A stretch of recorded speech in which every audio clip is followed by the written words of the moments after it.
Hello, dear students. Welcome to Nidhi Science Academy. Today we will study class 12, chapter 2, sexual reproduction in flowering plants. Are we not lucky that plants reproduce sexually? The myriads of flowers that we enjoy gazing at. जितने flowers हम देखते हैं उनकी rich colours होते हैं, variety होती है उनके कलर्स में, फ्लावर्स में, प्लांट्स में. अब इनमें कैसे ये रिप्रोड्यूस होते हैं इस चैप्टर में हम इसके बारे में पढ़ेंगे. ओके, तो इट इज़ अ एंजियोस्पर्म है जो फ्लावर है. इसमें हमें फ्लावर्स के साथ हमारा बहुत पुराना एक तरह से एक नाता है. ऑर्नामेंटल, सोशल, हर यूजेस बताएं. मेनली इसमें मेन फर्स्ट पेज में इतना ज़्यादा कुछ समझने को नहीं है कि हम कहाँ कहाँ हैप्पीनेस में, ग्रीफ में, सब चीज़ में यूज़ किया जाता है. और इनके ऑर्नामेंट्स भी बनाए जाते हैं, माला के रूप में प्रयोग किया जाता है. अब ये डायग्रामेटिक रिप्रेजेंटेशन बताया है जो आपने जूनियर क्लासेस में भी पढ़ा होगा. ये एलएसएस का फ्लावर का स्टाइल और स्टिग्मा, ओवरी. ये क्या है? ये फीमेल रिप्रोडक्टिव ऑर्गन है. ओके, क्या है? स्टिग्मा, स्टाइल और ओवरी.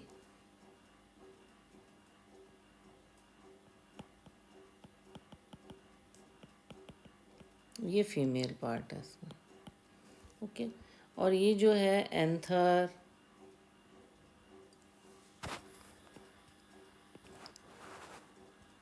एंथर और फिलामेंट. क्या बनेगा ये? स्टेमन. इसको क्या बोलेंगे? स्टेमन. ये हो गया मेल पार्ट. क्लियर? तो ये डायग्रामेटिक रिप्रेजेंटेशन है. होम में, गार्डन में, हर जगह हम पढ़ते हैं. 11th में भी इसके बारे में पढ़ा था आपने. तो एक बार आप देख लेंगे तो आपको मेमोराइज हो जाएगा. ये फीमेल पार्ट्स हैं, ओवरी, स्टाइल और स्टिग्मा. और मेल पार्ट्स हैं एंथर और फिलामेंट. ये तो मॉर्फोलॉजिकल, एम्ब्रियोलॉजिकली आपने इसका साइट्स जो है सेक्सुअल रिप्रोडक्शन की बताई गई हैं. तो प्री फर्टिलाइजेशन में स्ट्रक्चर ऑफ और इवेंट्स बताए गए हैं. सेवरल हार्मोन और स्ट्रक्चर इनिशिएट होता है, डिफरेंशिएशन होता है और फ्लोरल पेरमोडिडियम बनता है. कई फ्लावर बर्ड्स निकलते हैं, फिर उसके बाद फूल डेवलप होता है अगर आप ध्यान से ऑब्जर्व करोगे तो. तो फ्लावर्स में मेल और फीमेल रिप्रोडक्टिव स्ट्रक्चर होता है. ये हमने डायग्राम में देखा. एंड्रोशियम और गाइनोशियम डिफरेंशिएट होते हैं और डेवलप होते हैं. ओके, एंड्रोशियम में स्टेमन्स का रोल होता है एक तरह से, जिसमें मेल रिप्रोडक्टिव ऑर्गन को रिप्रेजेंट करता है. गाइनोशियम फीमेल रिप्रोडक्टिव ऑर्गन को रिप्रेजेंट करता है. तो मेल रिप्रोडक्टिव ऑर्गन को कौन रिप्रेजेंट करता है? एंड्रोशियम. और फीमेल रिप्रोडक्टिव को गाइनोशियम रिप्रेजेंट करता है. सबसे बेस्ट है कि आप इसको साथ साथ लिखते जाइए, डायग्राम बनाइए और लिखिए, उतना ही ज़्यादा आएगा. ये रिप्रोडक्टिव ऑर्गन साथ साथ लिखने से, डायग्राम बनाने से लर्न भी हो जाता है और आपको क्लियर भी हो जाता है कि किस तरह से ये डायग्राम बना है और क्या क्या क्या इसके पार्ट है. ओके, नाउ नेक्स्ट हम इसमें देखेंगे स्टेमन, माइक्रोस्पोरेंजियम एंड पोलन ग्रेन. ये 2.2 में दे रखा है. देखो, अभी हमने एंथर पढ़ा था ना, तो 2 पार्ट्स होते हैं स्टेमन के. लॉन्ग स्लेंडर स्टॉक होता है जिसको बोलते हैं फिलामेंट. इसको क्या बोलते हैं? फिलामेंट. अभी कोई भी आप वैसे भी कोई भी फ्लावर लेके देखना तो उसके अंदर आपको स्ट्रक्चर मिलेगा। और जो टिपिकल स्टेमन होता है, और ये एंथर और फिलामेंट से बना होता है। ये किसका स्ट्रक्चर है? ये स्टेमन का स्ट्रक्चर है। ठीक है, जो ये लंबा स्टॉक है ये फिलामेंट है, और ऊपर जो है वो एंथर है। ठीक है, तो प्रॉक्सिमल एंड जो फिलामेंट का है वो थैलेमस से अटैच्ड है। ओके, प्रॉक्सिमल एंड है जो फिलामेंट का वो थैलेमस से अटैच्ड है। क्लियर है? या कह सकते हैं पेटल ऑफ फ्लावर से अटैच्ड है। स्टेमन्स जो होते हैं वो वेरिएबल होते हैं नेचर में, स्पीशीज़ में, नंबर और लेंथ में आगे पीछे पाए जाएंगे हर फ्लावर में। ओके, उसमें से थैलेमस से ये निकलते हैं बाहर की तरफ। ये देखिए स्टेमन को आप इसमें ऑब्जर्व करोगे, जो अभी लास्ट में डायग्राम बनाया, ये देखो नीचे जो स्ट्रक्चर है ये थैलेमस है। ये तो थैलेमस से जो है ये जो पार्ट है ये निकल रहा है, जिसको बोलते हैं हम स्टेमन, जो कि किसका बना हुआ है? एंथर और स्टॉक का बना हुआ है। एंथर और स्टॉक का बना हुआ है।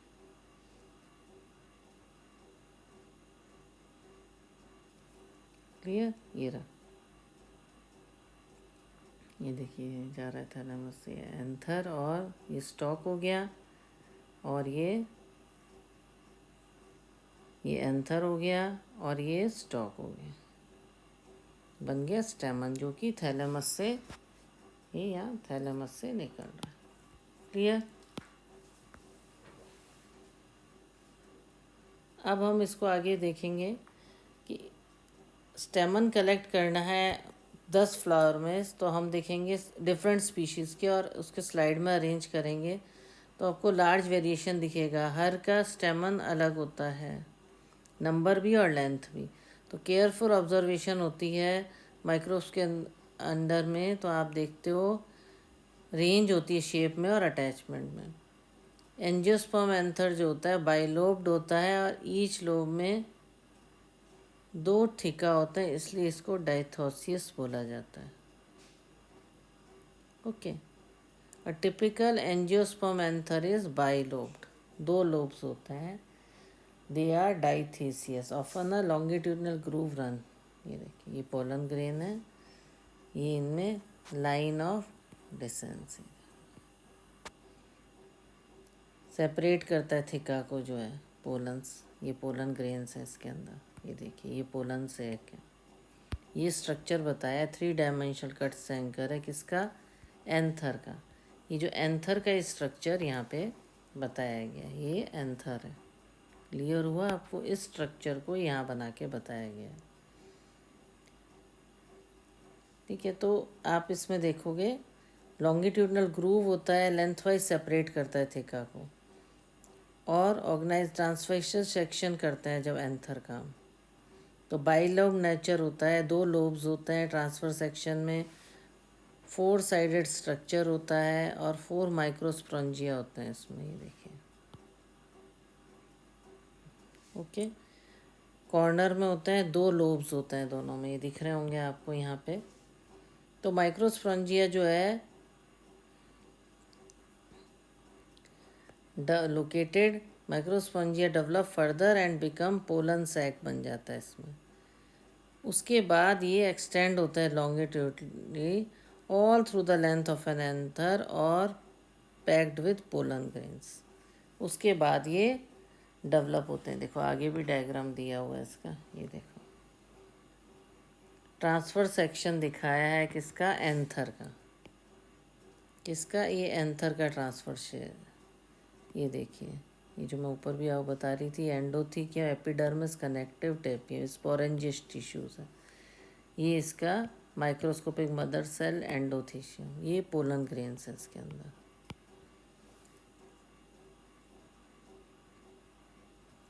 ठीक है, माइक्रोस्पोंजिया ट्रांसफर सेक्शन दिखाए, large view of 1 microsporangium to showing wall layers. ये यंग एंथर दिखाया है, इसका माइक्रोस्पेंजियम दिखाया है, और ये मैच्योर एंथर दिखाया है। क्लियर? ये देखिए, इसमें दोबारा हम पढ़ रहे थे। The anther is a 4 sided structure consisting of 4 माइक्रोस्पेंजिया। यहाँ पे ही बना हुआ है, उसको हमने और डिटेल में नेक्स्ट पेज में बना हुआ है, आप बुक में देख सकते हैं। ट्रांसफर सेक्शन होता है, surrounded by epidermis, endothecium middle layer होता है, और ट्रेपीजियम होता है। और इसमें 3 वॉल होती हैं जो फंक्शन करती हैं प्रोटेक्शन का। ओके। और हेल्प करती हैं एंथर को, पोलन को रिलीज़ करने में हेल्प करती हैं, जिससे कि एंथर जो है पोलन रिलीज़ कर सकते हैं, जो बर्स्ट कर सकते हैं। डहाइंस मतलब होता है बर्स्टिंग ऑफ एंथर, है ना, बर्स्टिंग होके रिलीज़ कर सके, ये फंक्शन होता है स्पोरेंजियम का। ये नॉरिश करता है और डेवलप करता है पोलन ग्रैन्स को। तो सेल्स जो होते हैं टेपियम के, इन पर डेंस साइटोप्लाज्म होता है, बहुत घना होता है साइटोप्लाज्म। तो जब एंथर यंग होते हैं तो एक ग्रुप कॉम्पैक्टली अरेंज्ड होता है होमोजेनियस सेल का, जिसको बोलते हैं स्पोरेंजियस टिश्यूज़। स्पोरेंजियस टिश्यूज़ जो होते हैं वो हर माइक्रोस्पोंजियम के सेंटर में होते हैं। स्पोरेंजियस टिश्यूज़ जो होते हैं ये सेंटर ऑफ ईच माइक्रोस के उसमें होते हैं। कॉम्पैक्टली अरेंज होमोजेनियस सेल्स होते हैं। जब एंथर यंग होते हैं तो स्पोरेंजियस टिश्यूज़ ऑक्यूपाई करते हैं सेंटर। ओके। तो ये हमने एंथर का स्ट्रक्चर पढ़ा है। जो एंजियोस्पर्म एंथर बाइलोब्ड होता है, डाइथीशियस होता है, लॉन्गिट्यूडनल ग्रूव होता है, इसका लेंथ वाइज सेपरेट करता है थीका को, और ट्रांसफ़र सेक्शन भी दिखाया है कि बाइलोब्ड होता है, ये 4 साइडेड होते हैं, टेट्रागोनल होते हैं एंथर, और माइक्रोस्पॉन्जिया डेवलप होता है फर्दर, फिर ये लॉन्गिट्यूडनली एक्सटेंड होते हैं लेंथ में एंथर के, और ये पोलन ग्रेन से पैक्ड हो जाते हैं, और बाद में ये बर्स्ट हो जाते हैं। ओके, रिप्रोडक्शन के टाइम। तो और बर्स्ट करने में जो 3 वॉल्स जो हैं, एपिडर्मिस, एंडोथीसियम मिडल लेयर और टेपियम जो है, ये आउटर 3 वॉल लेयर परफॉर्म करती हैं प्रोटेक्शन का, और बर्स्टिंग ऑफ एंथर में भी हेल्प करती हैं और नॉरिश करती हैं पोलन ग्रेन्स को। और एक से ज़्यादा न्यूक्लियस इसमें होता है। अब इसमें डायग्राम में आप देखोगे तो आपको और क्लियर हो जाएगा। ये देखिए,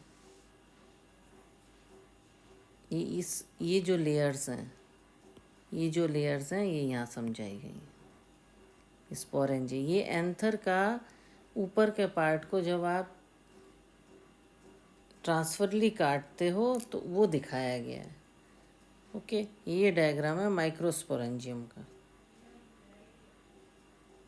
और ये बर्स्ट जो होता है, डिहाइज्ड एंथर मतलब बर्स्टिंग ऑफ पोलन ग्रेन कैसे होता है, ये दिखाया गया है। क्लियर? तो ईच सेल जो है स्पॉन्जियन टिश्यू का है, वो माइक्रोस्कोप टेट्राड को गिव राइज टू माइक्रोस्कोप और टेट्राड, है ना, 4 बन जाता है। ईच जो भी सेल है स्पोरेंजियन टिश्यू का 4 बन जाते हैं। ईच वन, ये हर का पोटेंशियल है पोलन और माइक्रोस्कोपिक मदर सेल का। ये जो प्रोसेस है फॉर्मेशन करता है माइक्रोस्पोर्स की from a pollen mother cell through meiosis.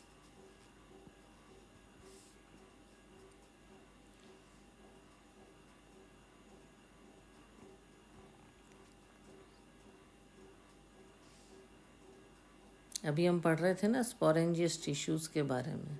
जो टिश्यू हैं ये क्या करते हैं, माइक्रोस्पोर टेट्राड प्रोड्यूस करते हैं। दे प्रोड्यूस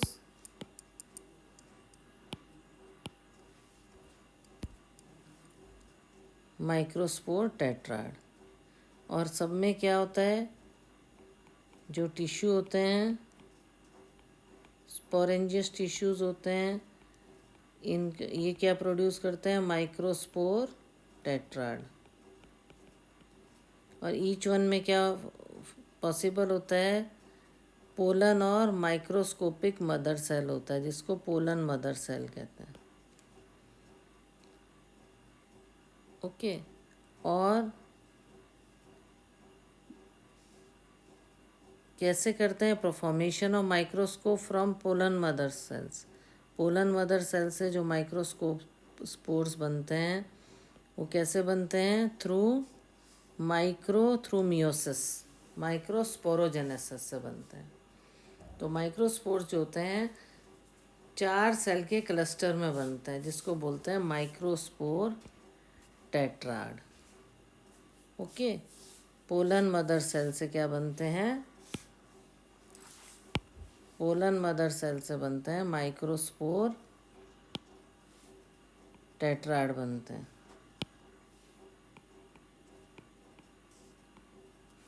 जो कि माइक्रोस्पोर डिसोसिएट होते हैं और पोलन ग्रेन्स में डेवलप हो जाते हैं जब मैच्योर होते हैं।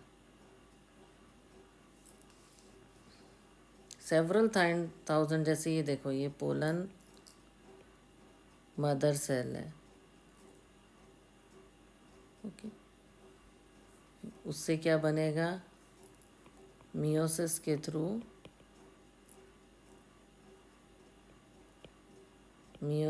थ्रू, इसमें माइक्रोस्पोर्स बनेंगे। उसको बोलते हैं माइक्रोस्पोरोजेनेसिस।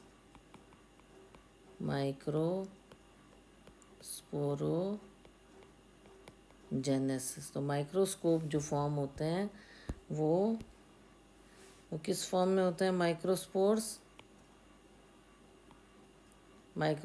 टेट्राड फॉर्म में होते हैं। Tetrad mean cluster of 4 cells. तो जब एंथर मैच्योर होता है तो ये डिहाइड्रेट हो जाते हैं और डिसोसिएट होते हैं और डेवलप हो जाते हैं पोलन ग्रेन से। किसमें डेवलप हो जाते हैं, पोलन ग्रेन में। कब,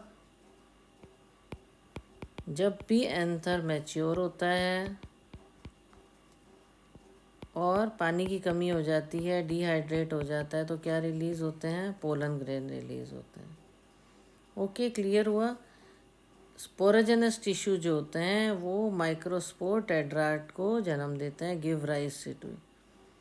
जितने भी पोलन और माइक्रोस्कोप और मदर सेल हैं, तो क्या होता है, पोलन मदर सेल से मियोसिस के थ्रू माइक्रोस्पोर्स डेवलप होता है। माइक्रोस्पोर जो डेवलप होता है इस प्रोसेस को क्या बोलते हैं, माइक्रोस्पोरोजेनेसिस।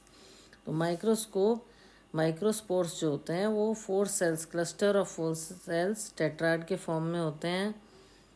और जब इनका एंथर मैच्योर होता है और डिहाइड्रेट होता है तो माइक्रोस्पोर डिसोसिएट हो जाते हैं और पोलन ग्रेन में डेवलप होते हैं। तो जितने भी माइक्रोस्पोरेंजियम हैं उनके बहुत सारे माइक्रोस्पोर्स होते हैं और पोलन ग्रेन्स होते हैं, फॉर्म्ड होते हैं और रिलीज होते हैं जैसे ही बर्स्टिंग होती है एंथर की। क्लियर। तो इस तरह से ये जो है डेवलप होता है माइक्रोस्पोर्स से। माइक्रोस्पोरोजेनेसिस का प्रोसेस इस तरीके से होता है जैसा कि मैंने अभी डिस्क्राइब किया। आपको क्लियर होगा कैसे स्पोरोजेनस टिश्यू जो होते हैं माइक्रोस्पोर टेट्राड बनाते हैं। सब में पोटेंशियल होता है पोलन और माइक्रोस्कोप मदर सेल के लिए। Each one is a potential pollen और microspore mother cell. Okay.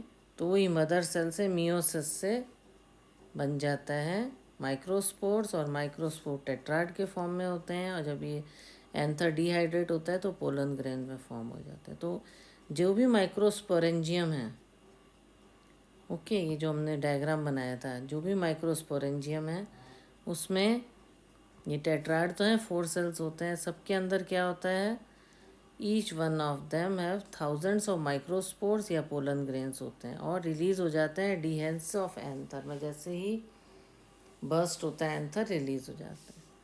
Okay. तो पोलन ग्रेन जो होते हैं रिप्रेजेंट करते हैं मेल गैमेटोफाइट। अगर आप ओपन एंथस को टच करोगे हिबिस्कस के या किसी भी फ्लावर के, आप देखोगे येलोइश पाउडरी पोलन ग्रेन आपके फिंगर्स पे लग जाएगा। इन ग्रेन्स को आप ड्रॉप ऑफ वाटर के साथ एक स्लाइड में ले लो और फिर उसको ऑब्ज़र्व करो माइक्रोस्कोप में, तो आप अमेज़ हो जाओगे कि क्या मतलब आर्किटेक्चरल स्ट्रक्चर है उनका, साइज, शेप, कलर, डिज़ाइन आप डिफरेंट स्पीशीज़ के देख पाओगे। ये पोलन ग्रेन्स के देखो डिज़ाइंस बताए हैं कि कितने कलरफुल होते हैं। ये देखो, पोलन ग्रेन्स जनरली स्फेरिकल होते हैं, 25 to 30 माइक्रोमीटर्स के होते हैं डायमीटर में। ओके, प्रोमिनेंट 2 लेयर्ड वॉल होती हैं, हार्ड आउटर लेयर होती है, उसको एक्साइन बोलते हैं, जो कि स्पोरुलिन की बनी होती है ना। आउटर लेयर जो होती है उसको एक्साइन बोला जाता है। मोस्ट रेजिस्टेंस ऑर्गेनिक मटेरियल की बनी होती है और हाई टेम्परेचर और स्ट्रॉन्ग एसिड और एल्कली को भी ये झेल सकती है, और कोई भी एंजाइम इसको ख़राब नहीं कर सकता, डिग्रेड नहीं कर सकता, डिस्ट्रॉय नहीं कर सकता। तो पोलन ग्रेन एक्साइन प्रोमीटर एपरेचर होता है, एपर्चर्स होता है, जिसको जर्म पोर बोलते हैं। तो जर्म पोर होता है जहाँ पे स्पोरोपोलेनिन एब्सेंट होता है। किसका बना होता है? एक्साइन जो होता है बहुत स्ट्रॉन्ग सब्सटेंस होता है, जो जो कभी भी डिस्ट्रॉय नहीं हो सकता एसिड से, हाई टेम्परेचर से, एल्कली से। पर एक जगह क्या होता है, जर्म पोर होता है जहाँ पे स्पोरोपोलेनिन एब्सेंट होता है। तो पोलन ग्रेन में वेल प्रिजर्व्ड फॉसिल्स होते हैं। ये जैसे पुराने जो होते हैं उसको क्या बोलते हैं, जैसे हम पत्थरों पे इमेज देखते हैं पौधों की, तो वो सब क्या है, ये पत्ता बहुत सालों तक पड़ा रहता है, फॉसिल्स जो हिस्टोरिकल पीरियड से चलते आ रहे हैं। तो पोलन ग्रेन्स कैसे फॉसिल्स हैं? स्पोरोपोलेनिन के कारण वो डिस्ट्रॉय नहीं होते। तो जर्म पोर जो होता है, इनर वॉल जो होती है पोलन ग्रेन की, उसको बोलते हैं इंटाइन। इनर वॉल होती है एक्साइन है, इनर वॉल होती है उसको बोलते हैं हम इंटाइन। ये थिन होती है और ये एक लेयर होती है सेल्यूलोस और पेक्टिन की बनी। ये आपकी बनी होती है सेल्यूलोस, जो लेयर है पोलन ग्रेन की सेल्यूलोस और पेक्टिन की बनी होती है, इंटाइन बोलते हैं। बाहर की लेयर एक्साइन होती है जो कि बहुत मजबूत होती है, हार्ड होती है। और जो साइटोप्लाज्म होता है पोलन ग्रेन का, वो प्लाज्मा मेम्ब्रेन से सराउंडेड रहता है। वो क्लियर? तो जब दो पोलन ग्रेन मैच्योर होते हैं तो दो सेल बनते हैं, वेजिटेटिव और जनरेटिव। मैच्योर होते हैं तो दो सेल बनते हैं, वेजिटेटिव और जनरेटिव। ये देखो, ये इसके वैक्यूल्स बताए हैं, ये न्यूक्लियस बताया है। और जो इनर मेम्ब्रेन होती है, साइटोप्लाज्म जो होता है, ये किससे सराउंडेड रहता है? ये प्लाज्मा मेम्ब्रेन से सराउंडेड।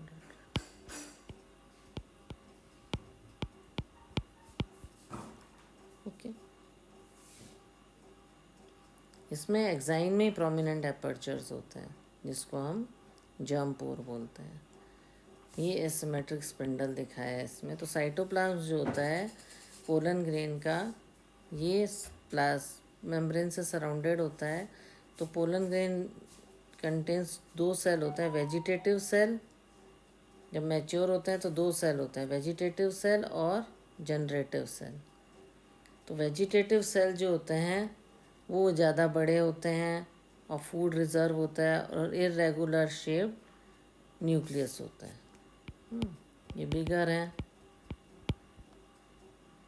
ओके, फूड रिजर्व होता है, इरेगुलर शेप न्यूक्लियस है। और जनरेटिव सेल होते हैं, ये स्मॉल होते हैं, ये स्मॉल होते हैं और ये फ्लोट करता है साइटोप्लाज्म में।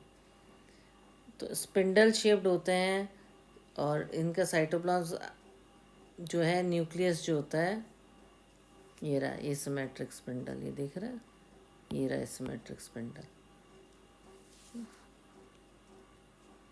स्पिंडल शेप मीन्स इस तरीके से होता है। ओके, बिगर होते हैं वेजिटेटिव सेल्स, बिगर होते हैं, अबेंडेंट फूड रिजर्व होता है, इरेगुलर शेप होता है। जनरेटिव सेल्स स्मॉल होते हैं, साइटोप्लाज्म में फ्री करते हैं, और ये स्पिंडल शेप्ड होते हैं और साइटोप्लाज्म इनका बहुत घना रहता है। डेंस साइटो और छोटा डेंस रहता है, इसलिए स्मॉल रहता है, डेंस रहता है साइटोप्लाज्म और न्यूक्लियस।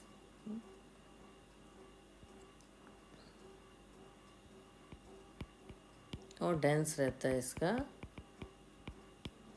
साइटोप्लाज्म, उसमें बिगर रहता है, इरेगुलर रहता है न्यूक्लियस। ओके, तो 60% एंजियोस्पर्म होते हैं, पोलन ग्रेन शेड होते हैं, इस 2 सेल स्टेज में शेड कर देता है पोलन ग्रेन। और बाकी स्पीशीज़ में क्या होता है, जनरेटिव सेल डिवाइड होते हैं।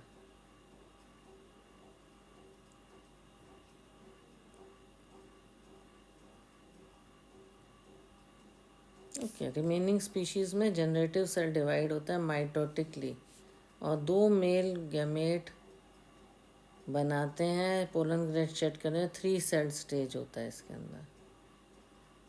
ओके, ये रहा जनरेटिव सेल।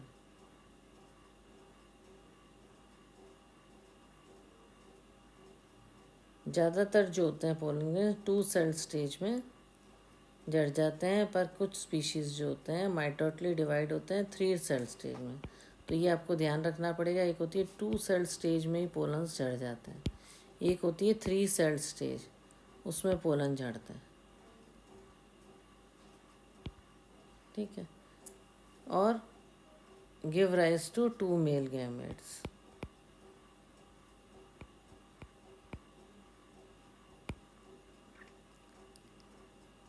सिक्सटी परसेंट की 2 सेल स्टेज होती है। ओके, तो पोलन ग्रेन्स बहुत स्पीशीज़ के बहुत तरह की एलर्जी और ब्रोंकियल एफ्लिक्शंस ले आते हैं। कई लोगों को सांस की बीमारियां और अस्थमा हो जाता है पोलन्स के कारण, और रेस्पिरेटरी प्रॉब्लम्स हो जाती हैं। ओके, जैसे पेरेंथेनियम और कैरेट ग्रास जो है, जो इम्पोर्टेड वीट के अंदर कॉन्टेमिनेंट हो जाती है, पोलन एनर्जी हो जाती है उससे। गाजर घास बोला जाता है जिसको, उसके कारण पोलन एनर्जी की बहुत कॉमन ये बीमारी है। तो पोलन ग्रेन्स क्या होते हैं, न्यूट्रिएंट्स रिच होते हैं, और आजकल फैशन भी हो गया है पोलन टैबलेट्स को फूड सप्लीमेंट की जैसे लिया जाता है। उनकी टैबलेट्स आते हैं, सिरप्स आते हैं। पोलन कंजम्पशन को कहा गया है कि एथलीट और रेस हॉर्सेस का स्टेमिना बढ़ाते हैं ये pollen grains have to land on the stigma।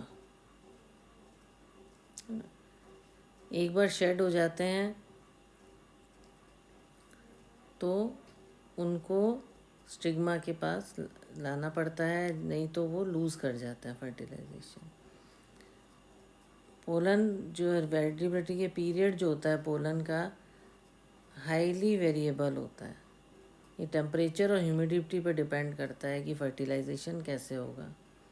Rice और वीट में पोलन ग्रेन्स की जो वायबिलिटी है वो 30 मिनट्स की होती है रिलीज़ के बाद, मतलब उस टाइम फर्टिलाइजेशन हो गया तो वो रिप्रोड्यूस हो पाएंगे। तो जो वायबिलिटी जो पोलन ग्रेन की है, तो वायबिलिटी एक तरह से बोला गया capability of pollen. Viability means क्या है, देखो हर चीज़ को क्लियर करते चलते। एनसीईआरटी में आपको लाइन टू लाइन आपको मीनिंग पता होगा तो आपको लाइन टू लाइन सब समझ भी आएगा। कोई भी चीज़ स्किप नहीं करनी है, 12th के लिए भी और नीट के लिए भी। To get mature and then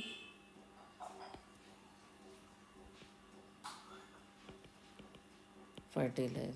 viability होती है कैपेबिलिटी जो पोलन की है वो मैच्योर रहने की, और उसके बाद फर्टिलाइज होने की एंड देन टू फर्टिलाइज। तो वायबिलिटी सीरियल्स की, राइस की क्या है, राइस और वीट की वायबिलिटी 30 मिनट्स रहती है, उसके बाद वो वायबल नहीं रहते, मैच्योर नहीं रहते फॉर फर्टिलाइजेशन।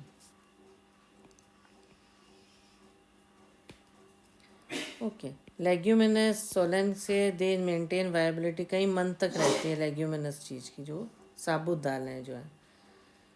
तो इस तरह से वाय पोलन ग्रेन्स की जो है, पोलन ग्रेन्स का land on the, they lose, they have to bring about fertilization. They should be viable at that time. They should not lose their viability.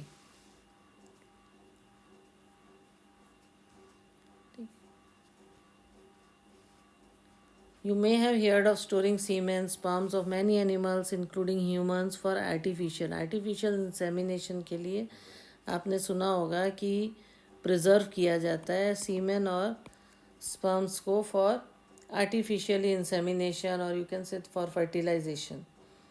Okay, तो pollen grains को भी ऐसे store किया जा सकता है लार्ज नंबर ऑफ स्पीशीज़ के years के लिए। किस में, लिक्विड नाइट्रोजन में स्टोर किया जा सकता है।